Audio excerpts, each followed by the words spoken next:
मिलावट से पाक हमारा पंजाब के मिशन पर गामजन और director general Punjab food authority Mudassir Riaz Malik की हदायत पर मिलावटी और मुजरिम सेहत ऑयल के खिलाफ पंजाब फूड अथॉरिटी फैसलाबाद की बड़ी कार्रवाई।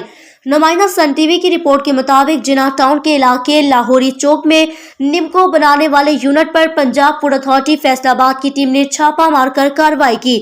निम्को फैक्ट्री से नॉन ट्रेसेबल ऑयल की बड़ी खेप पकड़ी गई। 300 लीटर ऑयल बरामद पंजाब फूड अथॉरिटी ने तल्फ कर दिया।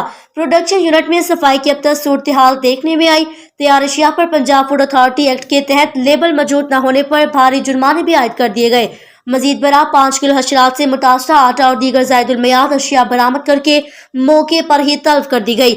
शहरियों ने पंजाब फूड अथॉरिटी को अपनी कार्रवाइयां मजीद तेज करने, सेहत के दुश्मन मिलावट माफिया के खिलाफ आहनी हाथों से निपटने की जरूरत पर जोर दिया।